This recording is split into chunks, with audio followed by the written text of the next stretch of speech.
Si une femme décide de divorcer pour une raison autre que celle que prévoit la Bible et rend la dot sans que le mari les demande, c'est-à-dire les parents de la femme envoient la dot au mari par intermédiaire d'une tierce personne, est-ce que l'homme perd l'autorité sur les enfants dans ces cas-là? Ah, très bonne question.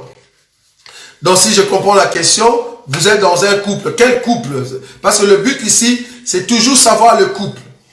Si vous êtes de couple païen, nous ne saurons pas entrer à l'intérieur. Donc ici, j'imagine que vous êtes un couple chrétien.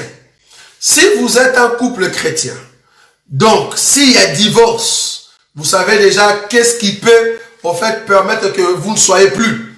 Il y a un élément qui permet que vous ne soyez plus. Alors dans ces cas-là, parce que c'est pas vraiment précis la question. C'est pour ça que j'aimerais quand même savoir, nous sommes dans quel cas de couple. Si dans un couple des enfants de Dieu, déjà tout ce que vous mettez ici, ça nous sera très difficile de l'expliquer. Si c'était un couple païen, je ne saurais pas répondre parce que là-bas tout est permis. Vous pouvez faire tout ce que vous voulez.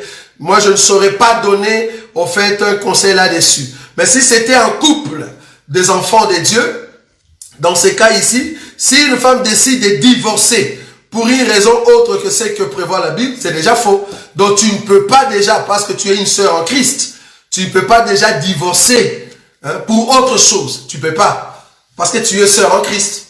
Sœur en Christ, pour divorcer dans un couple avec ton mari qui est chrétien, dans un couple chrétien, nous savons ce qui peut nous divorcer. Tu ne peux pas divorcer seulement comme ça. Tu pars. Une raison qui vient de ta tête.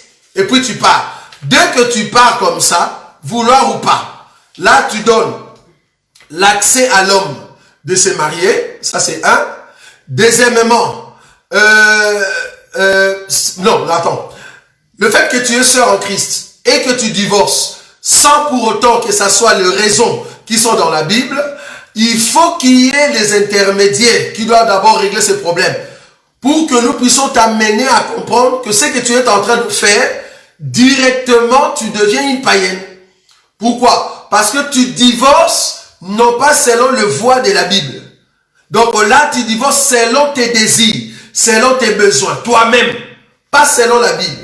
Là, maintenant, il y aura des intermédiaires comme des hommes de Dieu, des ministres, qui viendront maintenant te dire, mais ce que tu es en train de faire n'est pas juste. Si tu persistes en cela, nous comprenons que tu es une païenne. Or, si tu es une païenne, directement ton couple quitte maintenant la ligne des chrétiens, ça devient un couple non croyant et croyant.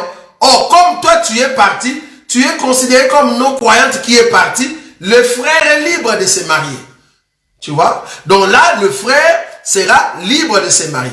Maintenant, quand tu remets la dot auprès de l'homme, soit disant tu ne veux plus la dot, tu veux remettre la dot, l'autorité sur les enfants, si vous êtes ici en Europe, en tout cas comme là tu es considéré comme non croyante, en tout cas c'est la justice, c'est vraiment l'État qui va prendre charge de tout ça, parce que là apparemment la personne va prendre les enfants en otage pour que leur père ne vienne plus. Est-ce que vous voyez? Parce que là c'est la famille de la femme, si j'ai compris. Donc c'est-à-dire le parent de la femme, voilà, envoie la dot. Donc si le parent de la femme envoie la dot auprès de ce mari, nous comprenons que ce n'est pas le mari qui a exigé qu'on lui remette la dot. Si je suis dans ces cas-là, je ne vais pas accepter la dot parce que mes enfants sont encore entre vos mains.